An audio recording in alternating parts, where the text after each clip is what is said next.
معزز صحافی حضرات، ایک عرصے سے یہاں کام کرتے ہوئے آپ ہماری پریس کانفرنسز کا متن اکثر جان چکے ہیں۔ ہم یہاں پر کیوں اور کس مقصد کے لیے آتے ہیں اور ہر بار آپ سمیت ریاست کے تمام اداروں کو اپنی التجا اور بلوچستان میں جاری انسانی حقوق کی ناجائز خلاف ورزیوں کے حوالے سے آگاہ کرتے ہیں، لیکن ان غیر انسانی حقوق کو ختم کرنے اور بلوچستان کے لوگوں کو ریلیف دینے کے بجائے پاکستان میں ہر گزرتے مہینے کے ساتھ غیر قانونی اور غیر آئینی اور ریاستی ناانصافیوں میں اضافہ ہوتا جا رہا ہے۔ بلوچستان کو اس وقت ریاستی فورسز، سیکیورٹی ایجنسیوں، سرکاری ڈیتھ اسکواڈز، ریاستی سرپرستی میں جاری جرائم پیشہ گروہ اور براہ راست ریاستی جبر کا شدید سامنا ہے، اور ان غیر انسانی، غیر آئینی، غیر اخلاقی اور ہر طرح کی ناانصافیوں کا سلسلہ تھمنے کا نام نہیں لے رہا ہے۔ ہر دن گھروں میں چاپے، آپریشنز کے نام پر چادر و چار دیواری کی پامالی، جبری گمشدگی، فیک انکاؤنٹرز، ٹارگٹ کلنگ، تشدد، چیک پوسٹوں پر تذلیل، جرائم پیشہ افراد کے ذریعے اغوا برائے تاوان اور دیگر جرائم سمیت ہر طرح کی جبر اور وحشت کا سلسلہ جاری ہے۔ ریاستی تشددانہ پالیسیوں کی وجہ سے اس وقت بلوچستان میں ایک غیر یقینی صورتحال جنم لے چکی ہے، جس سے بلوچستان کا گھر گھر متاثر ہے۔ ریاستی مظالم کے خلاف بلوچستان بھر میں احتجاج و مظاہرے جاری ہیں، لیکن بلوچستان کے حوالے سے عدالت، عدلیہ سے لے کر میڈیا تک سب کو سانپ سونپ گئی ہے۔ آج کی پریس کانفرنس کا مقصد ماہ جولائی میں ریاستی جرائم اور بلوچستان میں جاری انسانی حقوق کی سنگین خلاف ورزیوں کی رپورٹ آپ کے سامنے پیش کرنا ہے۔ معزز صحافی حضرات، ماہ جولائی کا آغاز مشقے میں ریاستی حمایت یافتہ گروہ کے ہاتھوں عیسیٰ ولد جنگی خان کو قتل کیا گیا۔ فائرنگ کے واقعے میں ایک بچہ بھی زخمی ہو گیا۔ عیسیٰ قتل ہونے سے پہلے 4 مرتبہ سیکیورٹی فورسز کے ہاتھوں جبری گمشدگی کا شکار بھی رہے ہیں۔ عید کے فوری بعد بلوچستان سے جبری طور پر جبری گمشدگیوں کا سلسلہ پنجاب یونیورسٹی سے شعبہ تاریخ میں فارغ التحصیل اور اپنی بیوہ والدہ کا سہارا سالم بلوچ کو 4 جولائی کی رات ایک چاپے کے دوران تربت آفسر سے ان کے گھر سے اٹھا کر جبری طور پر گمشدگی کا نشانہ بنایا گیا۔ اسی رات ایک اور گھر میں چاپہ مارتے ہوئے اکرم نامی شخص کو بھی حراست میں لیا گیا۔ 3 دن کے تشدد کے بعد اکرم بلوچ کو بازیاب کیا گیا، لیکن سالم بلوچ 1 مہینے گزرنے کے بعد بھی سیکیورٹی فورسز کے زیر حراست ہے۔ سالم بلوچ کی بازیابی کے لیے ایمنسٹی انٹرنیشنل سے لے کر human rights commission of Pakistan اور خاندان و ساتھی طالب علموں کی جانب سے احتجاجی مظاہرے بھی ریکارڈ کیے گئے، لیکن 1 مہینے گزرنے کے باوجود سالم بلوچ اب بھی منظر عام سے غائب ہے اور انہیں غیر قانونی اور غیر انسانی اذیت گاہوں میں ٹارچر کیا جا رہا ہے، جبکہ ان کی زندگی کو بھی شدید خطرات لاحق ہیں۔ 4 جولائی کو ایک اور کارروائی میں سیکیورٹی فورسز کے اہلکاروں نے ضلع کیش دشت کے رہائشی گلاب ولد جمال بلوچ کو سرحدی علاقے سے غیر قانونی طور پر حراست میں لے کر جبری گمشدگی کا نشانہ بنایا۔ خاندان اس کی باحفاظت رہائی کے لیے فکر مند ہے، جبکہ اس کے حوالے سے کسی کو کوئی بھی معلومات فراہم نہیں کیے جا رہے ہیں۔ 4 جولائی کو کراچی میں ایک آپریشن کے دوران غزدار کے رہائشی محمد رضوان ولد محمد رمضان کو غیر قانونی طور پر حراست میں لے کر نامعلوم مقام پر منتقل کیا گیا، جس کے حوالے سے خاندان لاعلم ہے، جس سے ان کی زندگی کو شدید خطرات لاحق ہے۔ سیکیورٹی فورسز کی حراست میں تمام افراد کی زندگیوں کو خطرات لاحق ہوتی ہے، جنہیں کسی بھی وقت فیک انکاؤنٹر یا ان کی مسخ شدہ لاش پھینکی جا سکتی ہے۔ 5 جولائی کو خاندانی ذرائع سے معلوم ہوا کہ کراچی سے غزدار کے رہائشی 2 افراد محمد ولد محمود اور عاصم ولد محمد اعظم کو ایک آپریشن کے دوران 17 جون کو سیکیورٹی فورسز کے اہلکاروں نے حراست میں لے کر نامعلوم مقام پر منتقل کیا، جن کے حوالے سے ان کے خاندان کو لاعلم رکھا گیا۔ خاندان نے ریاستی اداروں سے ان کی بازیابی کا مطالبہ کیا ہے۔ 6 جولائی کو ایک اور خاندان کو اپنے پیاروں کی فورسز کے ہاتھوں جبری گمشدگی کے حوالے سے خاموشی توڑتے ہوئے میڈیا کو آگاہ کیا گیا کہ سیکیورٹی فورسز کی جانب سے 15 جون کو عبدالوحید ولد عبدالحمید کو کوئٹہ سے ایک چاپے کے دوران سیکیورٹی فورسز کے اہلکار اٹھا کر لے گئے اور ان کے حوالے سے خاندان کو لاعلم رکھا گیا ہے۔ 10 جولائی کو تہمت دازوں سے چاپے کے دوران سیکیورٹی فورسز کے اہلکاروں نے مقامی رہائشی فاروق ولد حمید بلوچ کو جبری طور پر گمشدگی کا نشانہ بنا کر نامعلوم مقام پر منتقل کیا۔ 10 جولائی کو منگچر سے لاپتہ افراد کے لواحقین لاپتہ نوید بلوچ، شاہان بلوچ، کفایت بلوچ اور قذافی نچاری کے لواحقین شامل تھے، جنہوں نے شال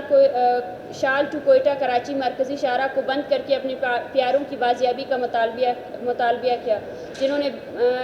جن کو بعد ازاں مقامی انتظامیہ کی اس یقین دہانی پر اپنا دھرنا ختم کیا کہ ان کے لواحقین کو جلد از جلد غیر قانونی حراست سے بازیاب کیا جائے گا۔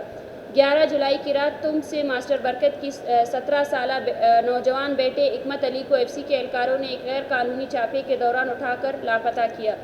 12 جولائی کو نوشکی سے 3 روز قبل لاپتہ طاہر خان کی مسخ شدہ لاش برآمد کی گئی، جنہیں بدترین تشدد کے بعد قتل کیا گیا۔ اسی طرح دال بنزین سے بھی ایک مسخ شدہ لاش برآمد کی گئی۔ ان واقعات کی اب تک شفاف تحقیقات نہیں کرائی گئی ہیں۔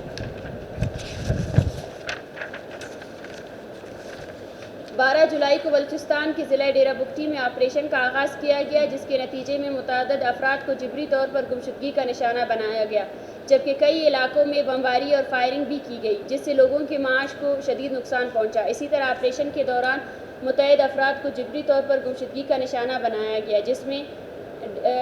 ڈیرہ روشن اتکانی اور طارق ولد سفر خان بگٹی، جمعہ ولد علاء الدین بگٹی، اسو بگٹی، مری بگٹی، خیرہ بگٹی، احمد علی بگٹی، اسینو دادان اور پھنل بگٹی شامل ہے۔ 11 جولائی کی رات کو ایک اور چھاپے میں ڈیرہ غازی خان سے تعلق رکھنے والے بلوچ راج کے ممبر اور سیاسی کارکن عبدالستار بلوچ کو سیکورٹی فورسز کے اہلکاروں نے چھاپے کے دوران جبری طور پر گمشدگی کا نشانہ بنایا۔ عبدالستار بلوچ ڈیرہ غازی خان میں حالیہ دنوں سیکورٹی فورسز کی جبری گمشدگی کی پالیسی کا شکار رہے، جنہیں تقریباً 5 دن تک غیر قانونی حراست میں لینے، تشدد کرنے اور دھمکانے کے بعد رہا کیا گیا۔ بلوچستان میں سیاسی جدوجہد ممنوع بنا دی گئی ہے، جس کی وجہ سے سیاسی کارکنان ریاستی فورسز کے مظالم کے زیر عتاب ہے۔ 13 جولائی کو ضلع بارکان سے ایک چرواہا اللہ بخش ایک ماہ جبری گمشدگی کے بعد مسخ شدہ لاش کی صورت میں برآمد ہوا۔ اللہ بخش کی مسخ شدہ لاش پر بھی سرکار اور حکومت کی طرف سے کوئی کارروائی نہیں کی گئی۔ 14 جولائی کو کوئٹہ میں چھاپے کے دوران سیکورٹی اہلکاروں نے ڈاڈر کے رہائشی ظہور احمد ولد جام خان اور آواران کے رہائشی طالب علم اعظم ولد الاداد کو جبری طور پر گمشدگی کا نشانہ بنایا، جس کی وجہ سے لواحقین ان کے حوالے سے بے حد فکر مند و پریشان ہیں، جنہیں غیر قانونی جیل میں بند کر دیا گیا ہے اور خاندان تک کو اس کی لوکیشن کا کوئی علم نہیں ہے۔ آواران میں سیکورٹی فورسز کی جانب سے 14 جولائی کو رات گئے ایک آپریشن کے دوران 70 سالہ بزرگ دینا، جن کے ایک بیٹے اور کزن پہلے ہی جبری گمشدگی کے بعد مسخ شدہ لاش کی صورت میں واپس لوٹائے گئے تھے، سمیت داد بخش ولد علی محمد اور زباد ولد سخی بخش کو شدید تشدد کا نشانہ بناتے ہوئے جبری طور پر گمشدہ کیا گیا۔ 70 سالہ دینار کی جبری گمشدگی اس فشائش پر مبنی سوچ کی عکاسی کرتا ہے جس کی شر اور تشدد سے بزرگ تک محفوظ نہیں ہے۔ 18 جولائی کی رات سیکورٹی فورسز نے ایک اور آپریشن میں تنگ سے مزید 2 افراد فاروق ولد مراد اور پیر بخش کو غیر قانونی طور پر اٹھا کر جبری طور پر نامعلوم مقام پر منتقل کیا، جن کے حوالے سے خاندان کو کوئی علم نہیں۔ ریاستی چھاپے اکثر غیر قانونی اور ملک کے آئین کو رونتے ہوئے لگائے جاتے ہیں، جن میں کسی بھی فرد کو اٹھا کر گمشدہ کرنا اور ان کی مسخ شدہ لاش پھینک دینا معمول ہے، لیکن ان جرائم پر سوال کرنے والا کوئی نہیں۔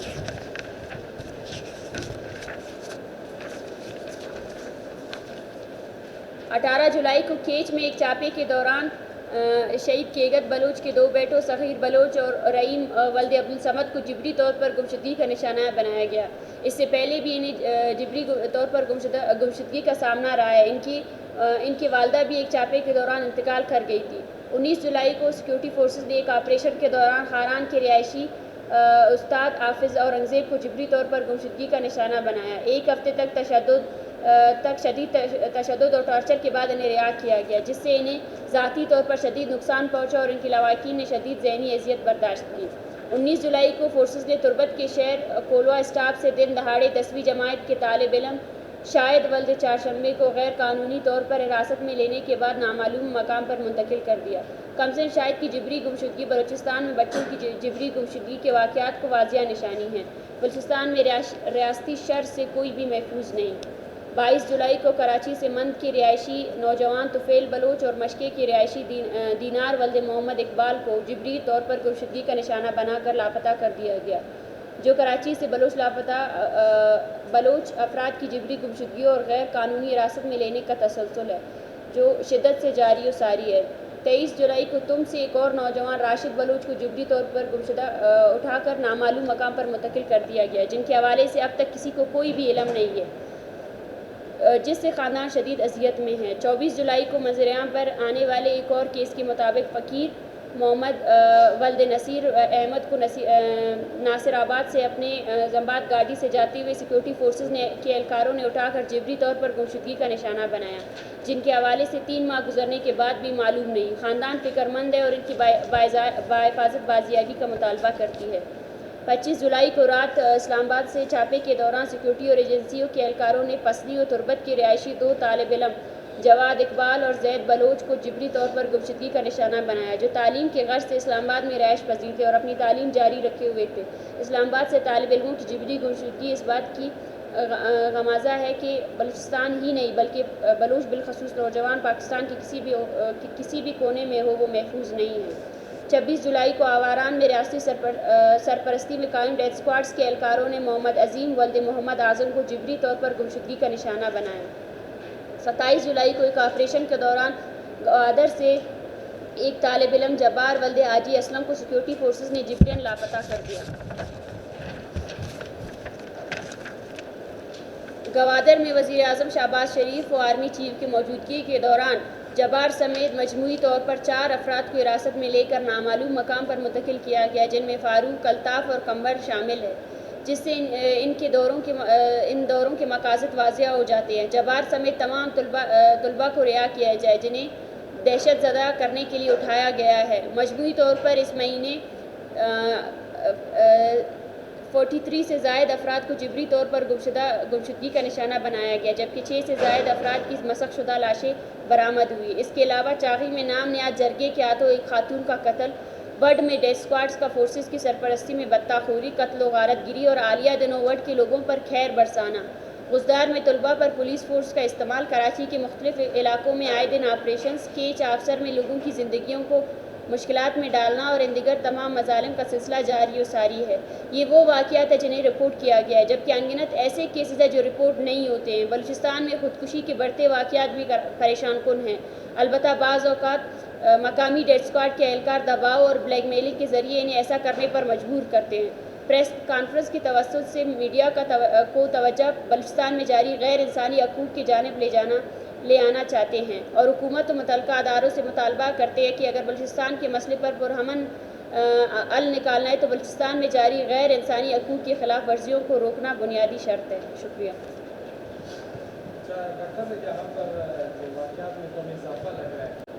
دیکھیں، آج تک بلوچستان میں جتنی بھی انسانی حقوق کی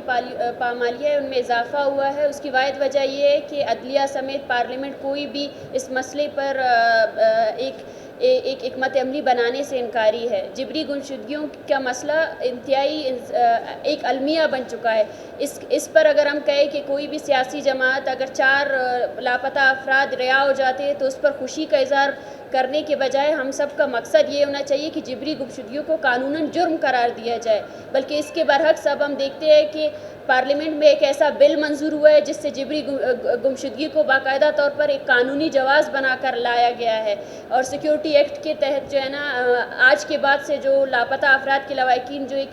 سیاسی طور پر جدوجہد کر رہے ہیں ان کی سیاسی جدوجہد کا راستہ بھی روک دیا گیا ہے۔ تو یہ ایک ایسا مسئلہ ہے جس پر حل کی ضرورت ہے، اور یہ اس ریاست کے تمام اسٹیک ہولڈرز اور جو ادارے اس میں ملوث ہیں یہ ان کی مشاورت کے بغیر یا ان کی رضامندی کے بغیر اس پر کوئی حل ہمیں دیکھنے کو نہیں مل رہا۔ ان تمام کیسز کے ایف آئی آر ہوئے، یہ تمام کیسز رجسٹر ہے، اور ان تمام کیسز میں جتنے بلوچ طلباء اغوا ہوئے ہیں ان کے کیسز تو اسلام آباد ہائی کورٹ میں ان کی باقاعدہ لسٹ جمع کی گئی ہے۔ سردار اختر مینگل کی سربراہی میں جو کمیشن بنی تھی ان کے پاس یہ لسٹ موجود ہے جتنے بھی بلوچ طلباء جو ہے نا اغوا ہوئے ہیں۔ 2023 میں کتنے ہوئے ٹوٹل اگر آپ کے پاس مطلب ٹوٹل اعداد و شمار فی الحال ہم جولائی کا ہے، لیکن اگر ہم لگائے تو 500 سے 600 سے زائد افراد ایسے ہیں جو لاپتہ کیے گئے۔ ان میں اگر ان لوگوں کو بھی شامل کیا جائے جن کو اغوا کیا جاتا ہے پھر 1 مہینے کے بعد یا 1 ہفتے کے بعد چھوڑ دیا جاتا ہے، سوال یہ ہوتا ہے کہ اگر کوئی قانون یا عدالت ایگزسٹ کرتی ہے اس ملک میں تو کیا وہ جو رہا ہوئے لوگ ہیں ان کی تفتیش نہیں ہوگی کہ ان کو کون لے کر گیا اور کون 1 ہفتے کے بعد ان کو واپس لے کر آتا ہے؟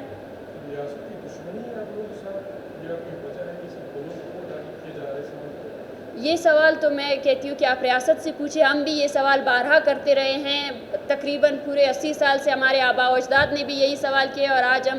شاید اس نسل کشی کی چوتھی یا پانچویں جنریشن ہے جو ہم بھی یہ سوال کر رہے ہیں کہ آخر ہمارا قصور کیا ہے. اگر ہم آپ کے آئین کے اندر آپ کے شہری, آپ ہمیں اپنا شہری کہتے ہیں, تو ہمارے ساتھ یہ امتیازی سلوک کیوں کیا جا رہا ہے؟ کیوں آج ہم ایک لسٹ تمائے ہوئے ہیں کہ صرف جولائی کے مہینے میں اتنے زیادہ وارداتیں ہوئی ہیں, یہ ایک بھی واردات کسی بھی میڈیا چینل میں کیوں نہیں آئی ہیں؟ کیوں یہ تہلکہ خیز خبریں نہیں بنتی ہے؟ یہ سوال ہمارا بھی ہے اس ریاست سے کہ ہمیں جواب دیا جائے کہ ہمارے ساتھ یہ امتیازی سلوک کیوں کیا جا رہا ہے. کیا پاکستان میں جو انسانی حقوق دیے گئے ہیں وہ ان کے دائرہ کار میں ہم نہیں آتے ہیں؟ Thank you.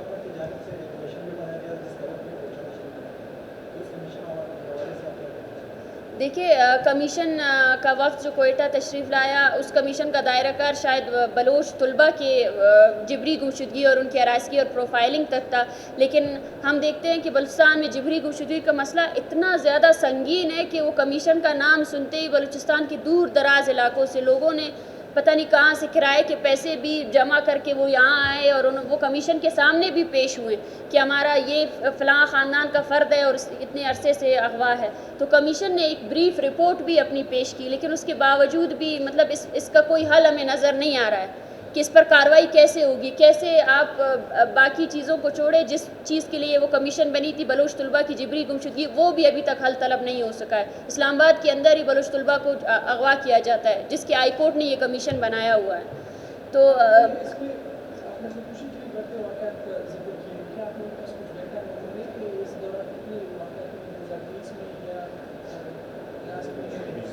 اس کے ہم نے 2023 کے جتنے بھی ہمارے واقعات ہیں ہم نے اپنے جو بی وائی سی کا وہ ہے اس پہ ہم نے متواتر طور پر ان کو شائع کیا ہوا ہے, لیکن ہمارے پاس جو ڈیٹا ہے وہ شاید ابھی میں آپ کو نہیں دے سکوں. ایسے کیسز ہیں جن کو ہم فالو کر رہے ہیں, جیسے آواران سے ایک خاتون جو استانی تھی نجمہ بلوچ, اس کو خودکشی پر مجبور کیا گیا, اور ان کی فیملی انصاف کے لیے آج بھی عدالتوں کے چکر کاٹ رہی ہے اور ان کو تھریٹ کیا جا رہا ہے. تو ایسے بہت سے کیسز ہمارے ابھی بھی ہم تنظیم کی حیثیت سے ایسے بہت سے فیملیز کو فالو کر رہے ہیں جن کو تھریٹ کیا جاتا ہے, خاص کر فیمیلز کو تھریٹ کیا جاتا ہے فون کالز کے ذریعے کہ وہ آ کر ریاست کے ساتھ کام کرے, اگر وہ کام نہیں کریں گے تو ادروائز ان کے خاندان کو کہ دوسرے افراد کو جبری گمشدگی کا نشانہ بنایا جا سکتا ہے. Thank you.